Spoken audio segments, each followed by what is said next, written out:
Olá, irmãos adventistas da Igreja e Distrito do Cadija. É um prazer estar com vocês nesse dia, nesse culto, compartilhando a palavra. Agradeço meu amigo pastor David, que fez esse convite e me deu essa oportunidade para juntos estudarmos a palavra de Deus. Convido você a abrir sua Bíblia no livro de Marcos, capítulo 2. Evangelho de Marcos, capítulo 2, a história que nós iremos estudar nesse dia se encontra no Evangelho de Marcos, capítulo 2, a partir do verso 1. Diz assim: Dias depois entrou Jesus de novo em Cafarnaum, e logo ocorreu que ele estava em casa. Muitos afluíram para ali, tantos que nem mesmo junto à porta eles achavam lugar, e anunciava-lhes a palavra. Alguns foram ter com ele, conduzindo um paralítico, levado por 4 homens. Veja, a Bíblia nos diz que certo dia Jesus estava em Cafarnaum. Cafarnaum era uma cidade importante, foi uma cidade importante no ministério de Jesus. Muitas vezes imaginamos que Jesus passou a maior parte do seu ministério em Jerusalém, mas de fato não foi. Ele foi poucas vezes em Jerusalém. A maioria dos discípulos moravam em Cafarnaum, e Cafarnaum se tornou uma espécie de quartel-general de Cristo. Era a base de ações de Jesus. Era de Cafarnaum que ele ia para Jerusalém, era de Cafarnaum que ele retornava para Nazaré, era de Cafarnaum que ele atravessava o Mar da Galileia e ia para outro lado do Mar da Galileia, em nações vizinhas. Cafarnaum, portanto, se tornou uma cidade muito importante. Ele vai chegar a dizer que Jesus passou tanto tempo em Cafarnaum que houve um momento em que já não mais havia doentes em Cafarnaum, pois Jesus havia curado a todos. A história nos fala dessas primeiras vezes em que Jesus está em Cafarnaum, logo no início do seu ministério. E ele então estava em uma casa, e as pessoas, ao saberem que ele estava naquela casa, todas correram para lá, para aquela casa, para que pudesse ouvir a palavra do Senhor. Interessante que haviam tantas pessoas ali que a casa estava lotada, já não cabia mais ninguém dentro daquela casa. E a Bíblia nos fala então que alguns homens foram até aquela casa, mas de uma forma diferente. Esses 4 amigos, esses 4 homens, em vez de se dirigirem diretamente para a casa onde Jesus estava, afinal todos queriam ouvir a Jesus, todos queriam buscar o melhor lugar, todos queriam estar junto dele, quem sabe um lugar na sala, quem sabe um lugar bem perto da porta, do lado de dentro ou do lado de fora, mas ainda perto da janela, de uma forma que pudesse ouvir. Todos correram para lá para buscar um bom lugar. Mas esses 4 amigos não foram direto para casa. Esses 4 amigos, eles pensaram que havia alguém que precisava também ouvir a Jesus. E eles então, num propósito, no ideal missionário, em vez de correr e se dirigirem para a casa onde Jesus estava primeiramente, eles foram antes na casa de outra pessoa, alguém que por si só não podia ir até Jesus. Nós temos diversos amigos nossos, nós temos familiares, nós temos conhecidos, pessoas que, se deixadas sozinhas, elas não sabem como chegar até Jesus. Elas precisam de amigos como nós, amigos que já conhecem Jesus, amigos que sabem onde Jesus se encontra, para que possamos conduzi-las até Jesus. Aqueles 4 amigos então foram à casa desse paralítico, diz a história, em busca dele, que não podia ir sozinho, para levá-lo até Jesus. Mas a Bíblia nos fala assim, no verso 4, e não podendo aproximar-se dele por causa da multidão. Eu fico pensando nessa multidão. Era uma multidão que podemos pensar a princípio que era uma multidão de crentes, afinal eram pessoas que estavam ali para ouvir a Jesus, uma multidão de cristãos. Mas aquela multidão de cristãos agora estava impedindo do paralítico chegar até Jesus. Eu fico imaginando os 4 amigos trazendo o paralítico que estava sendo carregado e eles pedindo espaço, pedindo licença para que as pessoas pudessem abrir e eles então chegarem na presença de Cristo e as pessoas dizendo: não, eu não vou dar meu lugar, não, eu cheguei cedo aqui. Não, eu corri para pegar esse bom lugar, eu não vou ceder a minha vez. Aquela multidão, infelizmente, não dava espaço para o paralítico passar com seus amigos. Lembro de uma história, uma vez, que eu morava em Valadares. Eu era adolescente, membro da igreja lá em Valadares, governador Valadares, Minas Gerais. E um dia o pastor da igreja me convidou para ir no bairro vizinho da igreja, onde ele tinha intenção de fazer um trabalho missionário. E ele então me convidou para lá e disse: Wander, vamos lá comigo, lá procurar um local para abrirmos ali um ponto de pregação. E eu fui com ele. Indo na igreja, no bairro do lado da igreja, procurando esse ponto de pregação, a gente andando de carro, fomos vendo alguns lugares, até que a gente se deparou com 2 portas de bar fechado, de um único estabelecimento. Era de dia, então ele perguntou ali à comunidade, os vizinhos, se ali funcionava algo à noite, e as pessoas disseram não. Olha, aí é um bar, mas já está fechado há um bom tempo, nada funciona aí. E então ele perguntou, quem é o proprietário? E eles disseram, olha, na esquina ali tem uma padaria, o dono da padaria é o dono desse ponto comercial. Fomos então até a padaria. Chegando na padaria, ele se apresentou, perguntou ali pelo proprietário, então chamaram o proprietário. E ele disse, olha, eu sou pastor evangélico e nós queremos iniciar uma série de trabalhos aqui no bairro. Queremos fazer um curso para parar de fumar, palestras sobre educação de filhos, sobre deixar o uso de drogas, e a gente quer oferecer isso à comunidade, mas nós precisamos de um ponto. E eu vi ali que o senhor tem um ponto ali fechado e a gente gostaria de saber se é possível alugar o seu ponto. O proprietário pareceu-se animado com a proposta, algo útil para a comunidade, mas então ele perguntou, o senhor é pastor de qual igreja? E agora o pastor, feliz pela pergunta, disse assim, olha, eu sou pastor da igreja adventista do sétimo dia. Quando o pastor respondeu a pergunta, o proprietário da padaria fechou o senho da testa e pensou e perguntou, o senhor é pastor de fulano de tal? Ele é membro da sua igreja? E ele mencionou o nome de um membro da igreja que de fato morava ali perto da padaria. E o pastor disse, sim, o fulano é membro da nossa igreja. Então o proprietário disse assim, eu não vou alugar para você. E o pastor, assustado com aquela resposta, disse, mas por quê? E ele falou, aquele seu membro me deve mais de 3 meses aqui a conta da padaria, ele não me paga. E quando ele se encontra comigo na rua, ele atravessa para o outro lado da calçada para fingir que não me viu. Se os seus membros são desonestos e mal pagadores, eu não vou alugar para uma igreja dessa porque vai acabar também não me pagando. Veja, irmãos, existem, infelizmente, pessoas que fazem parte da multidão. A multidão que se diz crente, a multidão que se diz cristã, mas pelos seus atos, pelo seu testemunho, infelizmente, tem afastado outras pessoas de se aproximar de Cristo. Em diversos momentos, em especial no Evangelho de João, é deixado bem claro no texto que Jesus não confiava nessas pessoas que o seguiam apenas para ver o que ele tinha a dizer ou a fazer. A mesma multidão que gritou Hosana, Hosana no início da semana foi a multidão que no final dela gritou crucifica-o, crucifica-o, crucifica-o. Temos que ser cristãos missionários. Não podemos ser daquele tipo que dá mau testemunho e que pelo mau testemunho impede outras pessoas de chegarem até Cristo. Não, temos que ser como aqueles 4 amigos com espírito missionário, com um desejo tão grande de levar pessoas até Cristo, que vai primeiro ao necessitado e o traz então até Jesus. Aquelas pessoas dentro da casa estavam preocupadas só consigo mesmas. Queriam ser alimentadas, mas não estavam preocupados com outras pessoas que muitas vezes precisavam mais do que elas. Mas aqueles 4 amigos eram tão missionários que eles não deixariam se abater diante do mau testemunho das pessoas daquela casa. A Bíblia diz assim, continuando no verso 4, São Marcos 2, o verso 4. E não podendo aproximar-se dele por causa da multidão, o texto continua, descobriram o eirado no ponto correspondente em que ele estava, e fazendo abertura, baixaram o leito em que jazia o doente. Era comum as casas no tempo de Cristo serem casas feitas com a parte de cima como se fosse um terraço para que as pessoas pudessem subir. Havia uma escada lateral que as pessoas pudessem subir. Havia uma festa de judeus chamada Festa das Cabanas, em que os judeus lembravam do tempo que passaram morando de barracas, de cabanas no deserto. Então as pessoas nessa festa das cabanas saíam de casa, de dentro, e muitas montavam as barracas no terraço de casa e ali dormiam. Então aqueles 4 amigos, se utilizando dessa escada lateral, sobem até o terraço da casa. E uma casa, comumente, era feita o seu terraço de madeira trançada ali com barro batido. Então agora eles começam literalmente a arrancar o barro do terraço, do teto da casa, a laje da casa. Eu fico imaginando ali Jesus sentado no meio da sala, ao redor as pessoas ali se acumulando para ouvi-lo, e em algum momento, farelos de terra, de barro começam a cair do teto da casa.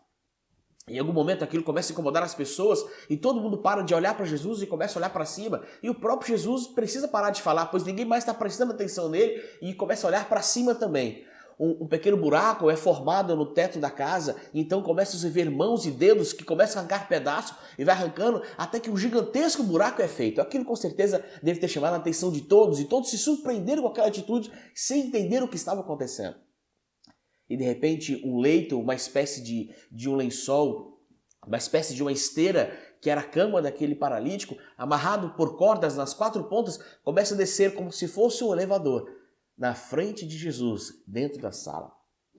Aquela foi uma cena maravilhosa, surpreendente, mas maravilhosa do ponto de vista daqueles 4 amigos que não desistiram de levar o seu amigo paralítico até Jesus. Assim deve ser todo cristão.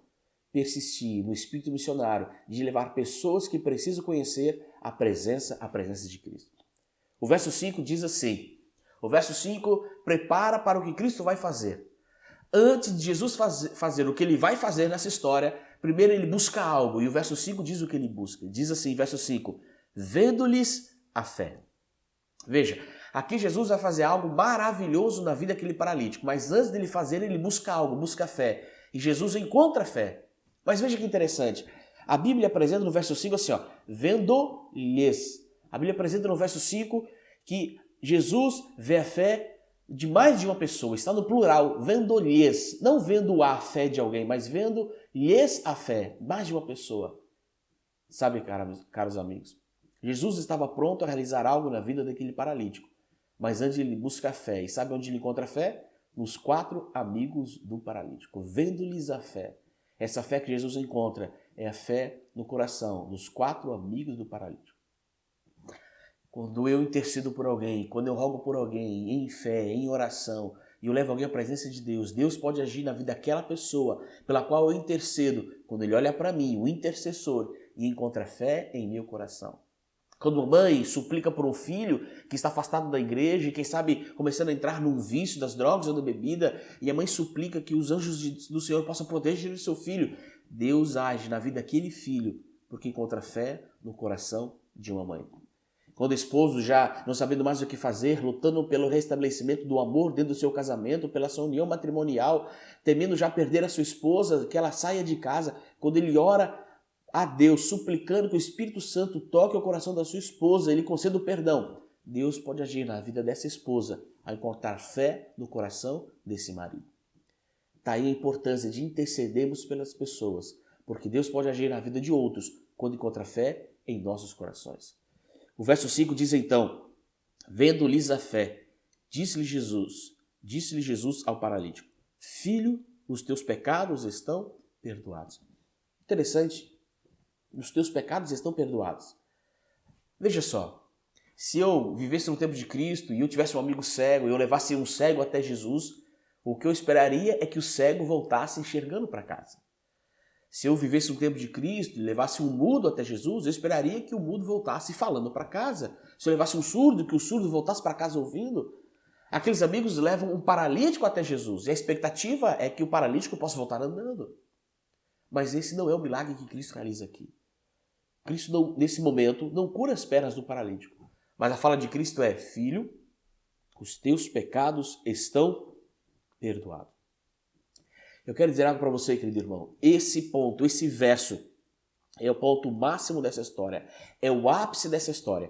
É o ponto mais importante dessa história. Se encontra aqui nesse verso, nesta frase. Esse é o maior milagre desta história. Verso 5. Filho, os teus pecados estão perdoados. Tudo o que vai ocorrer daqui para frente é em decorrência desse milagre. Se mais nada acontecesse daqui para frente, essa história já estaria completa, terminada, perfeita. Se essa história tivesse terminado aqui, com o perdão dos pecados, tudo já estaria resolvido na vida daquele homem. Mas a história continua.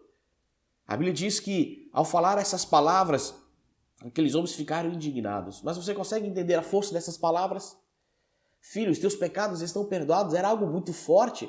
As pessoas que estavam ali, os fariseus, os escribas, não acreditam naquela palavra. Não acreditam que Jesus possa perdoar pecados. Porque ele sabe a profundidade e seriedade daquelas palavras. Veja, no tempo de Cristo, todas as pessoas que sofriam de uma grande dificuldade, uma doença grave, uma deficiência, elas eram consideradas amaldiçoadas por Deus.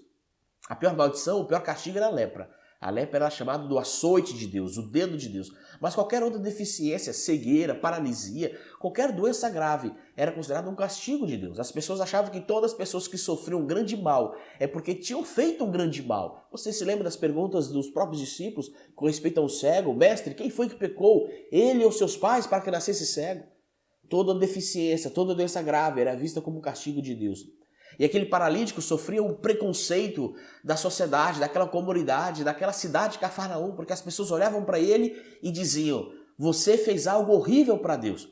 Você fez algo tão horrível para Deus que Deus não gosta de você. E a raiva de Deus, o ódio de Deus por você é tão grande que ele te amaldiçoou, ele te castigou, ele te deu essa paralisia. Agora imagine você viver nesse contexto social e você se perguntando todos os dias o que foi que eu fiz de errado? O que foi que eu fiz de errado para merecer tal ódio de Deus? Por que Deus não me ama? Por que Deus ama o meu vizinho? Por que Deus ama as outras pessoas? Mas por que Deus não me ama? Por que eu mereço essa paralisia? Por que eu mereço esse castigo de Deus? O que foi que eu errei? Você pode imaginar a dificuldade, a pressão psicológica sobre aquele paralítico, todos os dias se perguntando o que havia de errado nele, que fizesse com que Deus não o amava. Por isso, quando Jesus se volta para aquele paralítico, ele diz então, filho, os teus pecados estão perdoados, Jesus está dizendo algo muito profundo para aquele homem. Tanto no aspecto espiritual, quanto no aspecto também psicológico. Quando Jesus disse para aquele homem que os seus pecados estavam perdoados, Jesus estava dizendo assim, filho, eu limpo o seu coração, eu limpo a sua vida, eu limpo você de todos os seus erros, de todos os seus pecados. E quando alguém disser para você que Deus não lhe ama porque a sua vida está suja, que Deus não lhe ama porque o seu coração está sujo, que Deus não lhe ama porque você carrega pecados horríveis, eu digo para você, eu limpo você de todos eles. Não há motivo para Deus não lhe amar. Deus lhe ama, porque agora você está limpo e purificado. Ouvir que seus pecados eram perdoados da boca de Cristo era ouvir que ele era aceito por Deus, que ele era amado por Deus, que não havia nada do que se envergonhar diante de Deus. Aquilo era uma libertação espiritual, uma libertação psicológica. Se aquele paralítico voltasse daquele momento para casa, ele voltaria paralítico, pois Jesus não havia curado as suas pernas, mas ele voltaria com o coração alegre, com o coração satisfeito, com o coração feliz, porque agora ele sabia que tudo que as pessoas disseram para ele era mentira. Deus não o odiava, muito pelo contrário, Deus o amava, porque ele fora perdoado de todos os seus pecados. Mas como eu disse, havia pessoas ali que não concordavam com aquilo. E o verso diz assim, verso 6, mas alguns dos escribas estavam sentados ali e razoavam em seu coração. Por que fala ele deste modo? Isso é blasfêmia. Quem pode perdoar pecados senão o que é Deus? Aquelas pessoas não acreditavam que Jesus podia perdoar pecados. Elas não admitiam a divindade de Cristo, a origem celeste do nosso Senhor. Mas Jesus, como ser divino, como aquele que possui os atributos de Deus, e dentre eles a onisciência, sabia muito bem o que passava nos corações daqueles homens. E a Bíblia diz assim, versículo 8. E Jesus, percebendo logo por seu espírito que eles assim arrazoavam, disse-lhes, por que arrazoais sobre essas coisas em vosso coração? Qual é mais fácil? Dizer ao paralítico, estão perdoados os teus pecados, ou dizer, levanta-te, toma o teu leito e anda? Eu pergunto a você nesse dia que escuta esse sermão, que nos assiste. O que é mais fácil? Vamos colocar assim. Vamos dizer que você está diante de um falso profeta, você está diante de um falso pregador. Alguém que quer enganar a você. E ali existem duas pessoas à sua frente. Existe uma pessoa com uma deficiência, existe outra pessoa sem deficiência. E aquele falso pregador, aquele falso profeta, aquele falso Messias, ele quer lhe enganar. Se aquele falso Messias chegar para uma das pessoas que está à sua frente, aquela que não tem nenhuma deficiência, e dizer assim para ela, olha, os teus pecados estão perdoados. Como é que você consegue provar que ele está dizendo a verdade ou a mentira? É claro que pela Bíblia a gente vai saber que isso é verdade ou mentira, mas vamos tentar no aspecto empírico, tangencial, provar por fatos ali. Pecado, o que é perdão de pecados? O perdão de pecados é algo que acontece dentro de nós e acontece no céu. É um ato forense, é um ato judicial. Perdoar pecados é pegar os autos que existem no céu, onde estão escritos os nossos delitos, e quando Jesus nos perdoa nossos pecados, a Bíblia diz que Deus fala, eu mesmo sou quem apaga as suas transgressões e delas não mais me lembro. Então, Deus apaga todos os delitos escritos no nosso livro, no livro que tem nossos atos. Deus apaga todos eles, aqueles pecados que foram perdoados. Isso acontece no céu, um ato fora de nós, mas ao mesmo tempo acontece dentro de nós, porque quando nossos pecados são perdoados, também algo acontece em nosso coração. Mas veja, quem está de fora, uma terceira pessoa que está observando isso tudo, não consegue ver nada. Se Jesus perdoasse os pecados de alguém diante de mim, eu, olhando para essa ação, não veria nada de diferente. É difícil eu contestar porque é algo que acontece dentro do coração da pessoa e é algo que acontece no céu. Agora, se o falso pregador, se o Messias errado, o falso profeta, chegasse para um doente e falasse assim, eu vou te curar, um paralítico, eu vou te curar um cego, eu vou te curar um coxo, se ele chegasse para uma pessoa doente e falasse assim, eu vou te curar, fique curado, como eu saberei se ele está dizendo a verdade ou não? É simples. É se a pessoa ficar curada ou não. Se ele falar para um cego, fique curado, e o cego não enxergar, ele está dizendo mentira. Se ele disser para um paralítico, fique curado, e o paralítico não andar, ele está dizendo mentira.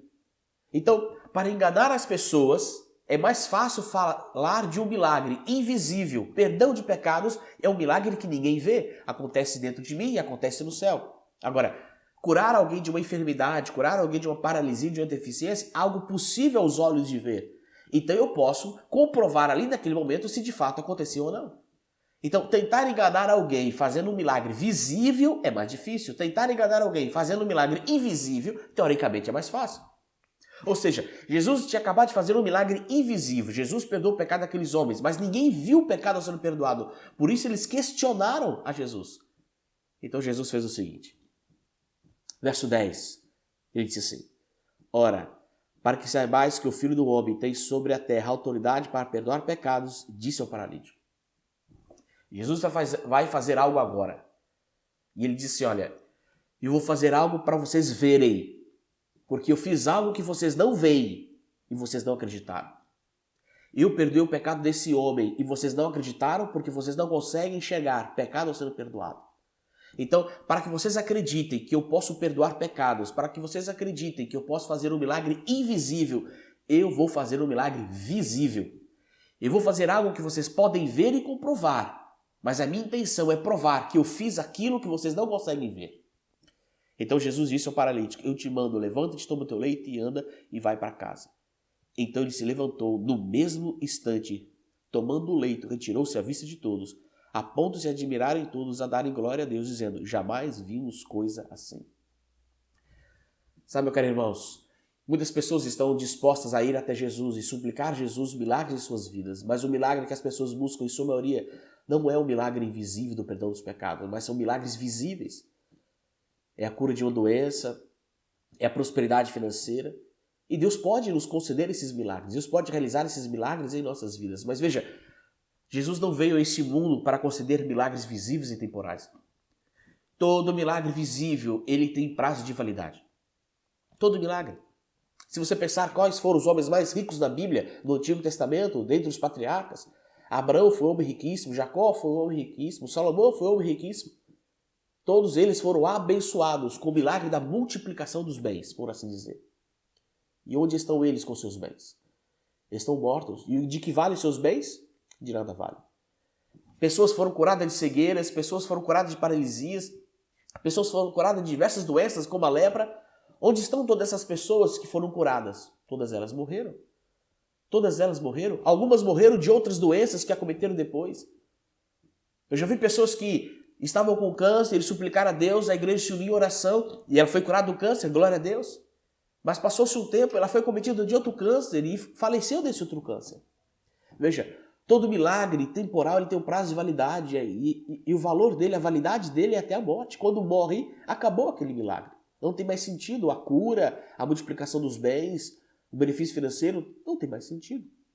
Pensa em Lázaro. Lázaro foi aquele que recebeu o maior milagre temporal, por assim dizer. Ele foi curado, podemos dizer, da morte. Não há nenhum estado mais grave do que estar morto. Ele foi curado da morte. Mas essa cura da morte não prevaleceu para sempre, porque Lázaro não vive até hoje. Em algum momento, aquela cura da morte também venceu seu prazo de validade. E Lázaro morreu. Veja, todo milagre temporal, ele tem um prazo de validade, que a validade dele é até a morte.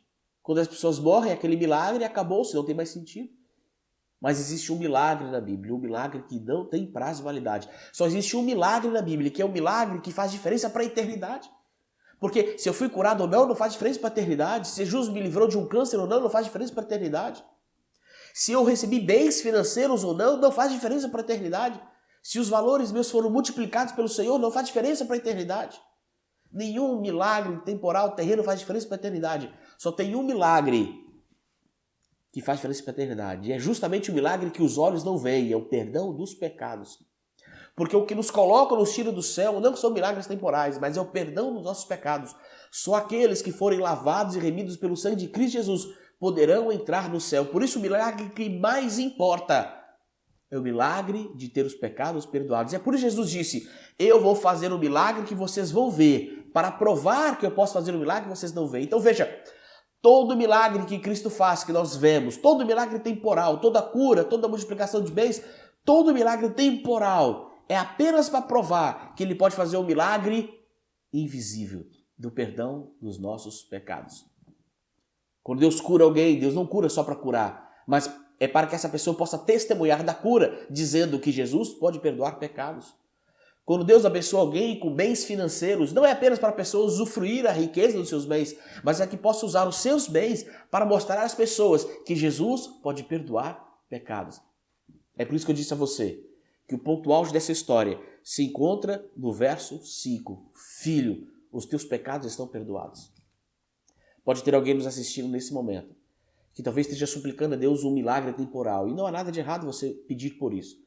Não há nada de errado você pedir por uma cura se você está em dificuldade na sua saúde. Não há nada de errado você pedir por um bem financeiro se você está necessitando dele e se faz necessário em sua vida. Não há nada de errado.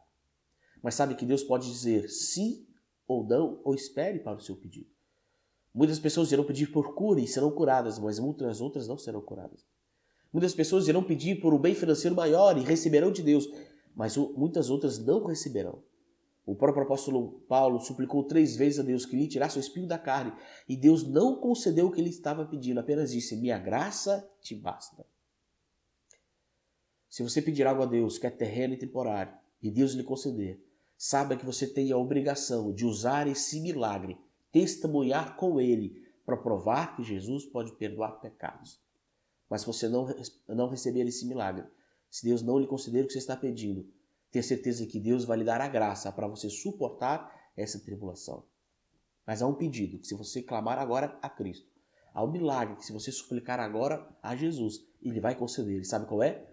O perdão dos seus pecados. Quando alguém, sinceramente, com o coração contrito, se prostra diante do Senhor, com o coração humilde, arrependido dos seus erros e pede perdão dos seus pecados, esse milagre, Deus nunca diz não, Deus nunca rejeita esse pedido, Ele sempre atende o perdão dos seus pecados. Porque esse é outro milagre que fará diferença para a eternidade. No céu, não importará o valor da nossa conta bancária. No céu, não importará quantas doenças foram vencidas. Tudo o que importa no céu é se os nossos pecados foram perdoados. Por isso eu clamo a você, apelo a você, nesse dia, neste culto, que você possa colocar diante de Deus as suas necessidades, as suas aflições, os seus desejos, mas que o maior dele seja ter o coração purificado e os pecados perdoados por Cristo Jesus. Clame pelos pecados temporais que você necessita, mas muito mais, clame pelo milagre invisível, o milagre do perdão dos seus pecados. Quero convidar você nesse momento a fechar seus olhos para juntos fazermos uma oração, para que Deus possa conceder esse milagre na vida de todos nós. Grandioso Deus e amantíssimo Pai, aqui estamos, ó Senhor, nesse momento, juntos, ó Senhor, através das redes da internet, para clamarmos a Ti o maior milagre de todos. Tu sabes que nós temos diversas necessidades e o nosso coração clama por diversas dessas necessidades que possam ser supridas. Mas nesse momento nós não queremos pedir por mais nada, a não ser por aquilo que mais nos importa, termos nossos pecados purificados pelo sangue de Cristo Jesus. Porque somente assim, com os corações renovados e limpos pelo sangue do Cordeiro, adentraremos pelos portões da santa cidade. Abençoe cada filho do Senhor, cada filha do Senhor que nos escuta neste dia. É o que suplicamos no doce nome de Jesus. Amém. Amém. Que Deus lhe abençoe.